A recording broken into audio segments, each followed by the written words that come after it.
It's BT with Tales from a Gemini. My guest is Jazmin Gillespie, Miss Jazzy_fit on Instagram.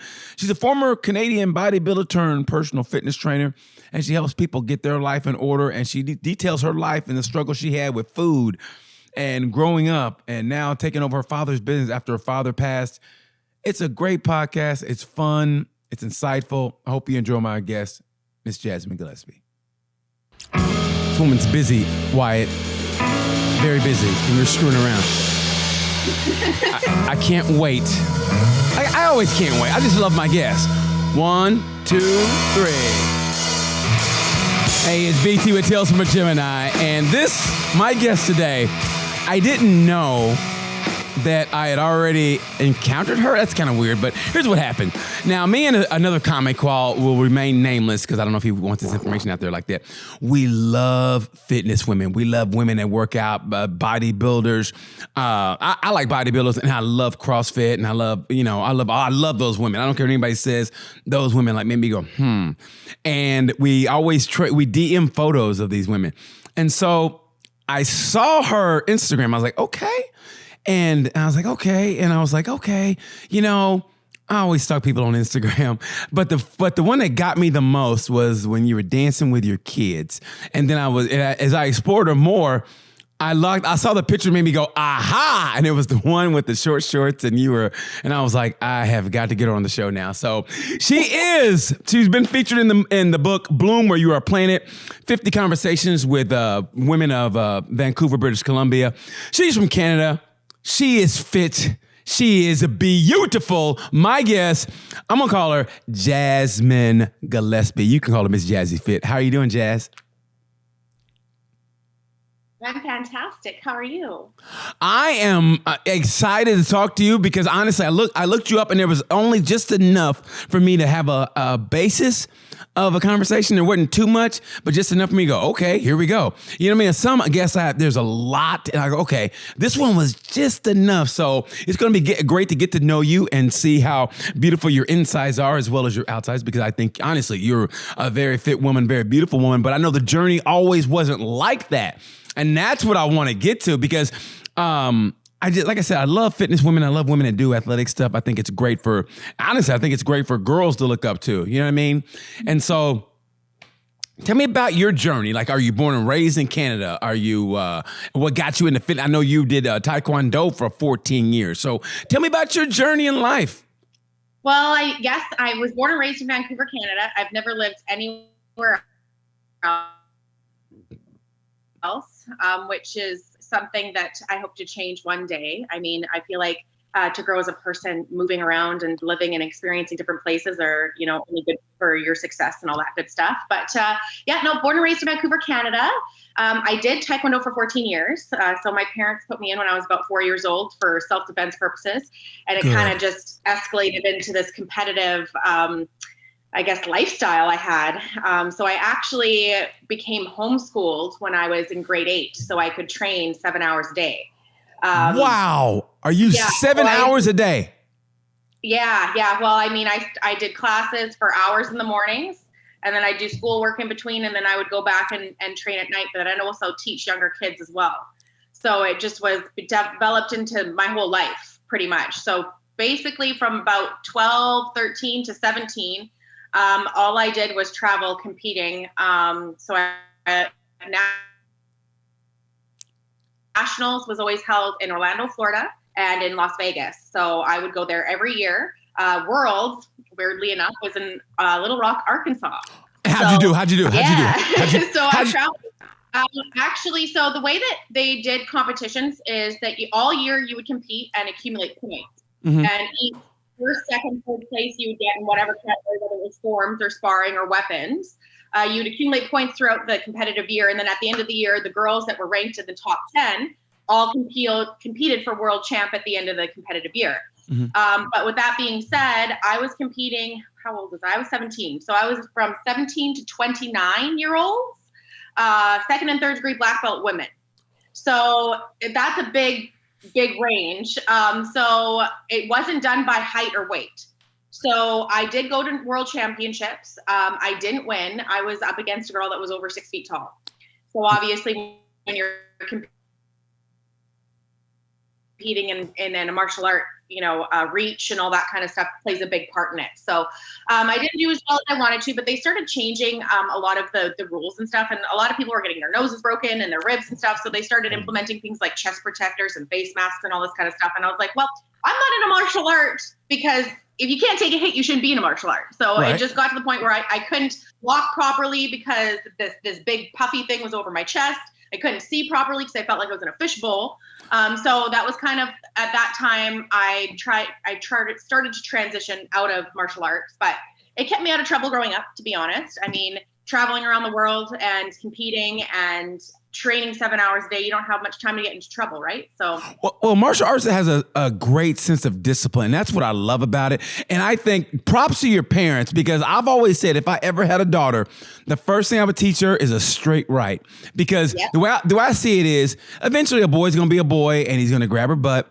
And once you hit a boy in the nose and from elementary school, you hit a boy in the nose, that reputation will take you all the way until middle school or junior high. And then boys get a little handsy then, another straight right. That reputation is going to take you to high school, and then you have to start all over again. But so how to protect yourself, I feel is crucial for a girl, especially young women at that age, to teach them, hey, when you warn them once, no means no. And they test you, then they get the repercussions, then they realize you mean business. And it's not a mean thing, but I think it's a crucial thing that all women should be taught that. So props to your parents for that.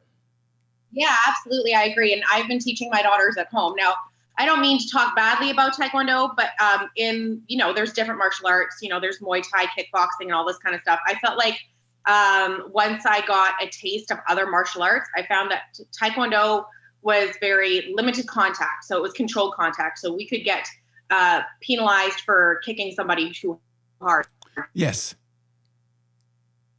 Kind of thing. But so it came to the point where I was like, well, this is kind of not what I'm looking for anyway. So I've been teaching my daughters the same thing. So if they say no, no means no. Yes. And I hope that actually one of my long-term goals is to be able to kind of do a tour down the West Coast here. So starting in Vancouver and then going probably all the way down to Southern California, doing self-defense seminars for women. Because I feel like a lot of women just don't have access to that kind of thing, or they don't even think about it, and sometimes, especially in this day and age, you see so much stuff on the news about, women getting attacked and people getting attacked, not just women. Yes. And I really think it's important for them to have access to be able to at least learn how to, if somebody comes up behind them, how to defend themselves, or if somebody grabs them, how to at least get out of it to run. I wouldn't expect for an average woman that has no martial arts background to be able to, take somebody down or anything like that, but at least get away. Right. Well, honestly, it's like I after the broadcast, hopefully you'll look up one of my past episodes with a girl named Kiana Dianju. She was martial arts, and she wants to teach seminars to help girls, defend themselves in self-defense classes. So if you look that up, get in touch with her. You guys can get something done. I think that'd be wonderful. I think that'd be great. I for some reason, I think it resonates more. For some reason, I don't know why. You get two beautiful women showing they can defend themselves. I just feel like it's gonna, I don't know why, maybe it's sexist, but it has more of a impact, I think, honestly. You know what I mean? Because it's like the gift and the curse, right? You're beautiful, you're attractive, you turn heads, and with that, with that comes the curse of there's always that one guy out of, the one guy who's going to push it a little too far, and you got to let him know, hey, I mean business, and bam, like, oh God, she's serious, I mean, seriously. Yeah, I've definitely heard, I was never in an instance that somebody didn't, take no for no, but there definitely was the first few times growing up. I grew up with brothers. I was the middle child of two brothers. So there was lots of quote unquote WWE nights here in the sense that, when we're like, under 19, we sit there and we clear out the living room and we have these brawls, between like all our friends and stuff. And I definitely had hurt a couple of my brother's friends in the past. I might have broken one of their noses, not on purpose. They wanted to see how high I could kick, and they know, most people know that when I go up for a head kick, don't lean into it. And one of their friends leaned into it, and I was like, okay, that's not my fault. But we definitely had a few altercations in our household growing up, because I was a tomboy growing up. I had two brothers. I had to hold my own. So, I mean, that's just kind of how, my life, my childhood was. But Taekwondo definitely played a huge part on, I think as much as it quote unquote is to me like more of a wussy type of martial art, it teaches you courtesy, respect, discipline, integrity, and these are things that I feel like nowadays, schools and parents don't put enough emphasis on. Like, kids don't know how to say yes, ma'am, no, ma'am, or they don't know how just, basic courtesy and integrity and all this kind of stuff. And so I feel like that definitely implemented all that into my life. And now I'm teaching that to my daughters. And it's, again, it's more than just a martial art. No, it's beautiful. I mean, honestly, that's what got me was when you were doing your I think you were doing Russian twist, and your daughter came in with it was Halloween, and she came in and started dancing when you were on the. I honestly laughed and I watched it over and over again, and you can't help but have a smile with that. And there's another one you're working out, and if you look in the mirror, you can see your other daughter. She's on the she's on the Stairmaster, and I go, you are such a great mom. I can tell from that you are a great mom because if you plant that seed early, a positive seed early of taking care of your body, because the body is the foundation. Without the body, you have nothing. Without your health, you have nothing. So props to you for teaching your daughters what it's like to have a healthy lifestyle. And I think that is beautiful. You incorporate them in your life. Like you don't like shun them like, hey, mommy's going to do this. You guys go do that. You say, hey, come watch mommy do this. And I think that's beautiful. Well, we're a unit. I'm a single mom, so it's been the three of us since 2016. And that's when I got into competing in bodybuilding and all that kind of stuff. So they were only 2 and 4 at the time I started to really, I did, it started off with wanting to lose baby weight. I did P90X in my living room with my first daughter, and she was 6 months old and jumping all over me. So, I didn't know how to use the machine. So my little brother, taught me in the gym, and then I had my second, and then hired a trainer because it's hard to lose baby weight. And then it kind of morphed into this whole thing. So the girls have definitely been exposed to fitness and, the gym and healthy eating from a very, very young age. And so that's what they've grown up around. My oldest would prefer to have a Caesar salad over McDonald's. Great. And that's great. My youngest always asks to go in the gym with me. He's the one who's wanting to go. He just... Dancing's a big part of our lives as well. We always have music on in here. So we're in the kitchen or we're getting ready for school. There's music on. Everyone's dancing. So that's kind of how our household works here. What's your music of choice to go to when you guys go? Honestly, first, it's probably R&B. R&B and soul are like my thing. It just hits you differently. Oh, is it 90s R&B, 80s R&B, 70s R&B, or the present? Because I always say 70s R&B was the greatest period for R&B. They played their own instruments, and for some reason, you felt that a little bit more. Maybe I'm an old head, but I just feel like 70s R&B just hit a little different. Well, I feel like every generation brings something new. Now, I guess like nowadays, the R&B obviously sounds nothing like what the R&B did in the 70s. 90s R&B always hits me different too. I'm born in 1990. So, I mean, even though I wasn't really listening to R&B, as I was 3-4 years old. Pardon? Are you a Keith Sweat fan? Is that your man, Keith Sweat? No, who is one of my favorites is Anthony Hamilton. Are you? Oh my good. I'm not a big R&B fan from mid 80s on, but Anthony Hamilton's good. He's good. One of our favorites. My daughters pretty much know every word to every one of his songs. I remember being pregnant, cooking, listening to that kind of thing. So like Charlene, they know every single word from. And that's why you play that when they're pregnant, and they hear that. I mean, so that's their music. It's weird, but I'm a firm believer in that, Yeah. I pretty much like all music. Don't get me wrong. I'm not a huge fan of country. It just never sat with me right. But I mean, like I'll listen to classical when I'm doing homework or like that kind of thing, or like when I'm working, I'll have classical on. But mostly R&B. I do like hip hop and rap and all that kind of good stuff too. But I guess it depends what the mood is. If I'm meal prepping or I'm getting ready to go out for the night, I'm listening to R&B. But if I'm, in the gym, the beats per minute just isn't the same, right? So you need something a little bit more hype to get you going. And, listening to Anthony Hamilton while doing burpees is not going to get you going. You know what I mean? So. Okay, if you're going to do burpees, which I hate, what's the go-to music? I listen to like Meek Mills, Jay-Z, all them, like to make sure that. Here's what I'll say. Going on? Here's what I say. Honestly, for me personally, if you want to be in a good mood, put yourself in a good mood before you get ready, put on some EDM, electronic music. And I tell you what, man, because you never frown. It's always that. People make fun of it because it's, pss, pss, pss, but it's but you're always like this and you're taking a shower like, hey, I'm going to have a great night tonight. You're never frowning like, it's going to be a good night. And you're dancing. And it sounds so cheesy, but I'm a cheesy dude. It sounds so cheesy, but when you're dancing, the endorphins that you release, you feel so good, and it's a positive vibe, man. It really is. It's like, okay, we're gonna have a great time, and you're bouncing, and you're just doing stupid stuff, but you know what? It makes sense, though. It puts you in a great mood, and then boom, your night's good. To me, sometimes if you listen to too much rap, and it depends on who it is, then it can affect your mood in a different way. Like, man, I wish somebody will pull out in front of me, and it's a different mood. You know what I mean? Where EDM gets me in a great mood. For me personally, I like to put myself in a mindset of I'm going to work out. It's that build up. I always think UFC, or I'm about to start an athletic event, or I'm going to wrestle again. So I put on the perfect is Hell's Bells by AC/DC, and after that workout's going to be great. It's like they get that dong. Yeah. It's like and you're warming up like, oh, here we go. And to me, that's it.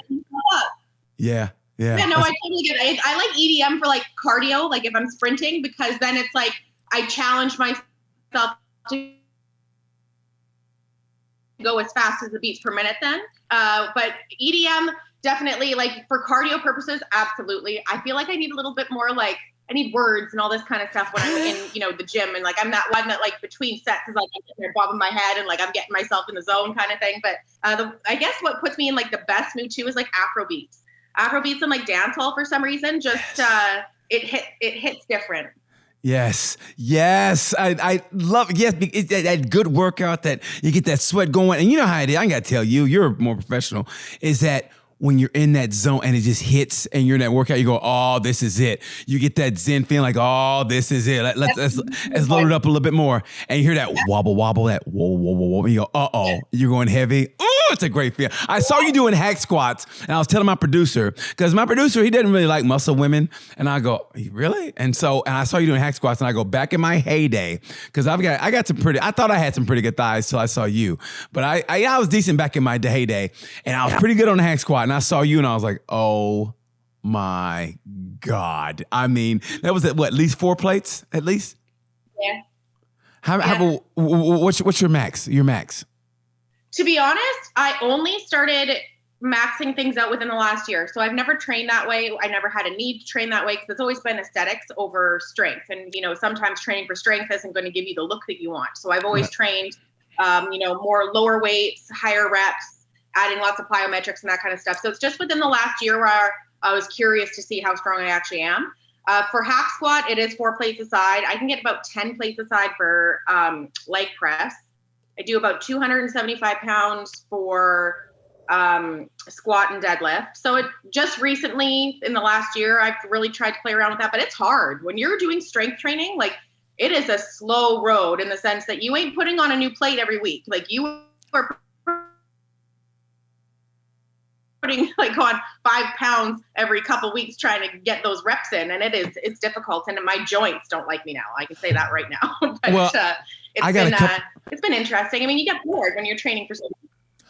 I was going to get to that later, but since you already hit it, because I mean, I got a couple of years on you, and I'm like, you have no idea what your joints are going to be telling you in a couple. You have no idea. But you know what? Like my dad always said, you'll see. Yeah, my dad always said, you'll see. But when it comes to that, and I think you're hitting I think right now, and correct me if I'm wrong, I always tell my guests, call me out if I'm, off the mark. But I always tell my guests that sometimes, and I was a big gym rat, and it reached a point where, I was doing different stuff, but I just kind of got bored. And then now I'm really into cycling. I'm really into mobility and movement, and that's my thing now.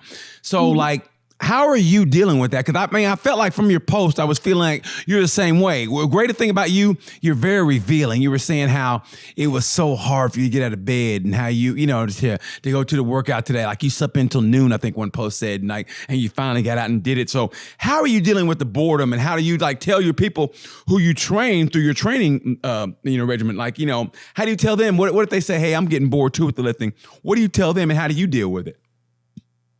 I say try something different. So, lots of gyms and facilities offer classes and stuff. So like if you're getting bored with the, basic, let's quote unquote bro split in the gym, try something different. So, recently, and like you said, when your dad used to tell you, you'll see. It's funny because when I start telling people that I feel like an old lady and my joints hurt, I'm 32 next month. And so people are like, you're only in your 30s. What are you talking about? Like, I'm seriously, as soon as I hit 30, it was like my joints were like, no, fuck you. I don't want to function. So with that being said, I started having to do yoga because it just felt like, doing 14 years of martial arts, flexibility and mobility were such a big thing for so long. And then you switch into bodybuilding and there's not such an emphasis on that I'm now finding after, getting into my 30s that my flexibility isn't so easy no more. Like even in my 20s, when I first started getting into bodybuilding, I could still kick above my head, no problem, without stretching every day. And now it's like, it hurts. I go to do that. Like even when my little brother's around me, I'll start, shadow boxing him in the kitchen or something like that. And and then I'll go to do a head kick. I'm like, oh, no, that didn't feel right. He's like, you can't do that no more, Jazz. You can't do that.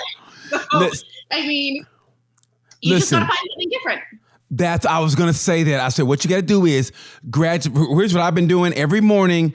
I have about 5 or 6 people that I love to follow on YouTube, yoga instructors. I get my I get my yoga mat down and I pick a YouTube, I put it on TV and I do at least, some an hour, some 30 minutes, some 10 minutes. If you're in a hurry, 10-minute yoga and you could target your body part. Let me tell you something. Gradually, I think you'll like that more. At yoga and you get, you work on your flexibility and it's good for your mind, meditation. I highly recommend yoga and also little thing like getting into the sauna. Hot yoga. So it's like 2 in 1. Yes. So I'm sweating so much. And see, I have troubles with meditation. I think meditation is very important. I think it helps people with their mental, emotional health, just the capability of being able to control your feelings. And I find that I struggle with meditation. My head is, what do I say to my friends? I say that my head's like an internet explorer and I got like 1,000 tabs up at once. That's how my head works. So the only way I can successfully meditate is if I go to an actual class and I'm in a class and it's quiet. They got that really Zen music on. It's hot. I'm sweating and I can listen to them being like, okay, you need to focus on your breath. So just think about your breath. Breathe 4 seconds in, hold it for 1 second, breathe 4 seconds out, hold it for a second. And I can sit there and I'm in a stretch and I can feel like the sweat just beating down my face and like listening to them. And that's the only way I can shut everything else out. And even then I struggle because I'll sit there and I'll be like, hey, focus on your breath, focus on your breath. Okay, 4 seconds in, and then all of a sudden I'm like, oh crap, I have to do this tomorrow. And it's like, it is really hard to stay in that moment. No, I think it is. Yeah, but I think that yoga is great. And like when you're doing weightlifting and all that kind of stuff, it's going to start making your muscles more and more tense. So if you're not stretching, if you're not doing things like yoga or focusing on mobility and stretching, you're just going to be one stiff motherfucker one day, and you're not even going to be able to like wash your own back or, sit down properly. So, these days I definitely have put more on that. Get a loofah. I got a loofah and I can do my back. And I do, and honestly, because this is something my mom taught. I always remember this. I don't know how, but we're country people. But my mom just remembers my uncle, her brother, having back dirt. And because he didn't wash his back. And for some reason, it's stuck with me, back dirt. So I always get a loofah and I always make sure I don't have back dirt. And so I'm in the shower, I do this. Little things from our parents that we never had. Little things. Hey, so you never want back dirt. As attractive as you are, I would want you to go out with some dude and he goes, man, she had back dirt. Well, thank you. I appreciate it. I don't want that to get out like as fine as she is. She had back dirt. We had to let her go. So I don't want that to happen to you. So get a loofah, but practice yoga. Yoga and movement and everything I think is good for you. And the meditation, because what I found fascinating about you is, from afar, and it's true, though, you're a leader. I think people look up to you. You got a lot of sponsorships. And I was actually using some of your products even before I knew that you endorsed them or whatever. And so, but I was reading it. I knew you had ballooned up to a 207 at one time. And I felt like, and please correct me if I'm wrong, but I felt like for some reason you were in a bad mental space. And then you found yourself. But it was a struggle. And I was asking you, like, what was that about? What were you going through? And I was thinking with martial arts training, you'd be immune to that, but you're not. So what was going on in your life during that time? Well, I mean, we're all human, right? So we're all got our ups and downs, highs and lows. You know, one day we can be on cloud nine, you know, getting all these business opportunities, making lots of money, you know, doing all this and that. And then the next day, you know, something can happen in your life and everything switches. Honestly, when I was 207, it was the week I had my daughter, my first daughter. And after getting out of martial arts, I was about 17, 18. And because I stayed out of trouble for all those teenage years, when I hit 17, 18, I found the parties and I found all this kind of stuff for the first time. And that's when I kind of started getting into some trouble, you know, hanging out with the wrong crowd, drinking on the weekends, and just like, I was lost because we graduated from high school, and a lot of, like, I've always been a tomboy. I've always had way more guy friends than girlfriends, just because I don't like drama. I don't like petty shit like that. So I always resonated with hanging out with my homeboys, opposed to, you know, I've always had my solid girlfriends, don't get me wrong, but I've always got along with men better. So I always hung out with like the jocks. And up here in Canada, hockey's a huge thing. So all my homeboys growing up in high school got scholarships for hockey down in the States. So everybody, once that summer after high school ended, all my homeboys left. They all went for scholarships down in the States. And I was kind of like lost, like, well, what am I doing with myself? I didn't even know what I wanted to do. So at that point, it was like, hey, well, you know, whoever was left, I just started partying and all that kind of stuff. And then I got pregnant at 20. Oh. And so that stopped real quick. So I, you know, partied for a few years, then I got pregnant. It was like, okay, well, which way do you want to go? Are we continuing this lifestyle, or are we going to go this way? So I guess you could say my getting pregnant with my first daughter definitely smarted me up, in the sense that, like, who knows where, you know, my life could have ended up if I didn't have her. Yeah. So I was young. I was 21 when I had my first daughter, Mila. And it was, that was when I was at my heaviest. And it was more so like, you know, just her father wasn't very healthy either. So we were just eating crap. He was never into fitness or anything. So it was like, you know, we went to 7-Eleven every night and spent $50 on crap. Oh. So that's how, like, my early 20s went. Yeah. And so after I had Mila, my first daughter, and I was 207, I looked in the mirror and I didn't like what I saw. I didn't like what I saw. And at the end of the day, when you don't like something about yourself, you're the only one that can change that. Nobody's coming to save you. You know, there's no magic pill. You just have to learn. And so basically, I guess I could say that I kind of rechanneled the discipline that I had from martial arts at that point. And it was like, hey, well, I have a daughter now, so I can't continue this lifestyle that I have. So that was like I guess the light switch there. And then I had my second daughter, and I just got more and more serious and more into it. So after I had my second daughter, I put myself through personal training school, and just got certified that way, and used the information on my own body. I didn't actually start training anyone until 2020. Before that, I just wanted information for myself, because I just think the human body is a fascinating thing, and I could use whatever I learned in personal training school for my own training for myself. But I'd say the biggest turning point for me was when I left the girl's dad. You know, I was so insecure with him, and it wasn't a very healthy relationship. So at the end of the day, you know, he used to tell me I looked like shit. And so I took that, and it was like, I felt like I was never going to be worth anything. And at my lowest point, I said to myself that I'd rather spend the rest of my life alone than to stay in this situation that's making me feel this way. So when I left, I thought to myself that I was going to be alone forever. And you know, I did my first bodybuilding competition, and I put myself through school, and then it was like, fitness saved me, if you will. Fitness and health, and like really just like losing the weight and feeling good about myself gave me the confidence to leave. And then I found my new life from there. And then it's just, you know, escalated from there. So 207 was definitely like humbling, to say the least, especially when, you know, you're so active your whole life, and then you get to being this big girl, and it's not fun to look in the mirror and hate yourself.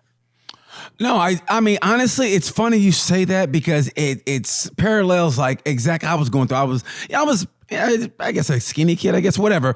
And then I think 8th grade, I got really fat. And I remember getting ready to take a shower and my dad goes, "You look disgusting." And to me, that was the light. When he said that, it just made me so mad. And I was like, "I'll show you, motherfucker." Of course, I didn't say that to him. I like my teeth. No, you didn't hear, but it's the same thing. Yeah. So you make that, and you make, I told myself from here on out, I will never be that way again. And that was the light bulb for me to always work out. And so now it's so great now that, I follow my dad's footsteps of always staying in shape. He showed me the pistol squat when we were growing up. And this was back in the 70s. And we were like, yeah, whatever, daddy. And I mean, now it's the big thing, but he did it back then. He goes, "See what I can do?" And we were like, yeah, okay, whatever. And then we tried to, we're like, damn, daddy's good. And so, so fitness has always been a part of a strict regimen of me and my father and just always staying in shape. So then from there, and I want to ask you this now, bodybuilding is a very narcissistic sport. So when you became a bodybuilder or whatever, did you feel your personality changing? And what aspect mentally was still left in the girl who was a big girl? Or did you leave that behind, or did that still linger? I mean, I think that because I was bigger at one point, getting into bodybuilding, you still have this somewhat of a humble mentality in that sense. If you never had to be that skinny kid or that big girl, you don't resonate with that anymore. So, I mean, when I did my first competition, I was 25. And I think when I first lost all the weight and I first saw abs and, everybody was talking about how good I looked, it probably got to my head a little bit, as it all does with anybody. But I think as time went on, when I did my last competition in 2018, my headspace wasn't the same. So, I mean, you're just a human being. You're normal like everybody else. Okay, you have a little bit more discipline, or, you're a little bit more shredded and stuff. But at the end of the day, we all have a heart. We all have a stomach. We all have the same insides. So what you look on the outside shouldn't change how you treat other people. And that's what I found in the bodybuilding industry, is that a lot of people change. And I didn't want to be that person. But I also found that I suffered mentally and emotionally when I was competing as well, in the sense that you're always thinking that you're not lean enough, and you develop these bad relationships with food. So the first 2 years I competed, I actually rebounded after the competition. So you take 6 months to lose 30, 40 pounds, and then I put that shit back on within 30 days after competition.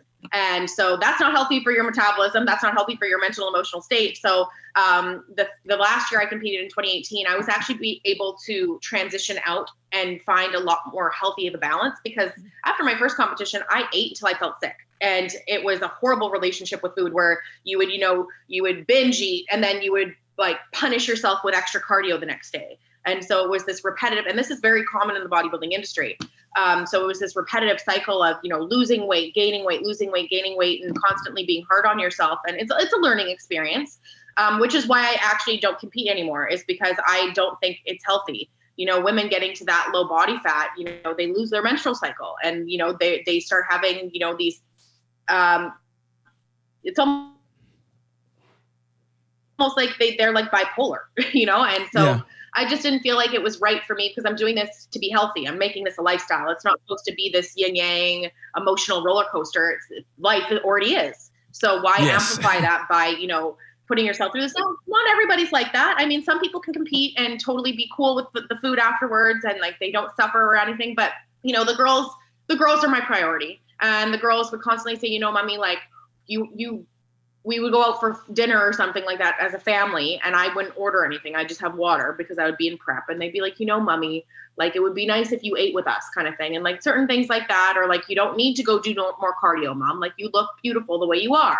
Yeah. So I felt like I was also portraying something not so good to my daughters either. Like, as much as, bodybuilding makes you strong and the discipline and all that kind of stuff, I felt like becoming more of a lifestyle fitness person, what was more in line with what my beliefs were and what I wanted my daughters to see.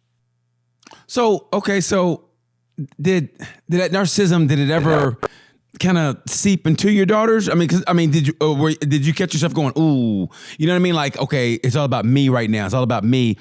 And then you found yourself maybe slacking with your daughters in a certain, like you say, at the dinner table or whatever, you're not eating with them, but did it get like to a point you go, oh, I'm slacking right here. I should kind of, let this guard down and be here for my daughters, but I got this competition and it is about me, but. So it's basically, hard. Well, it's hard to find balance. Even now, my girls say I work too much, but I have to explain to them, well, girls, mommy's a single mom. So I'm the only one that is providing for our family.